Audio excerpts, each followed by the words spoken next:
भारत में जैन संप्रदाय है, जैन धर्म है। और जापान में है जेन।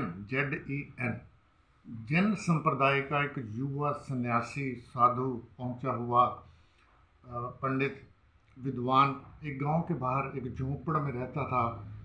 तो गांव के लोग आते थे, बड़ा आदर सम्मान करते थे, मान सम्मान करते थे, खाना भी दे जाते थे और पूरा गांव उसके प्रवचन सुन करके भी खुश होते थे। तो क्या हुआ, गांव में एक बार एक युवा लड़की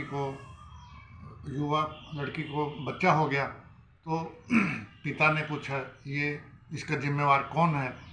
तो लड़की के मुख से एकदम निकल गया उस साधु का नाम। बस क्या था, वो पिता, उसके चाचा ताया सभी लोग वो गए और वो उससे लड़ने लगे, झगड़ने लगे उस साधु के साथ। और इतने में और गांव धीरे धीरे मोहल्ले से और गांव के लोग भी आने लगे। उन्होंने भी सबने नाराज़गी प्रकट करी। इवन देन कईयों ने तो पत्थर फेंकने शुरू कर दिए, किसी ने तो उसकी झोपड़ भी तोड़नी शुरू कर दी बेचारे की। और ऐसा मार पिटाई से करके वो सब लोग वापस चले गए। परंतु एक बुजुर्ग, एक सियाना व्यक्ति था, वो उस साधु के पास आया।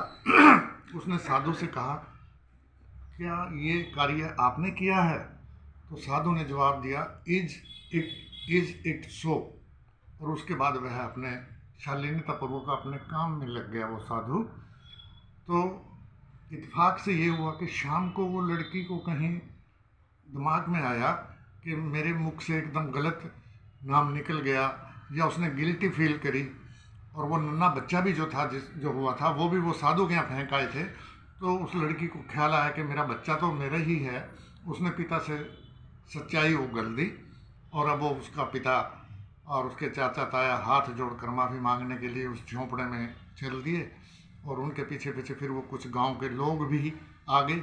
अब वही लोग हैं, वही उसको खाना खिला रहे हैं, वही उससे माफ़ी मांग रहे हैं, उसके पाँव छू रहे हैं, उसके पाँव धो रहे हैं, चरण धो रहे हैं।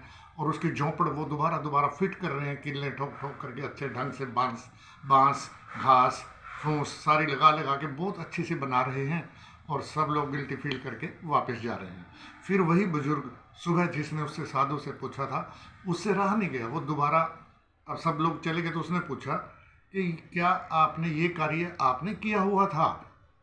उसने कहा, इज इट सो, क्या ऐसा है? Is it so.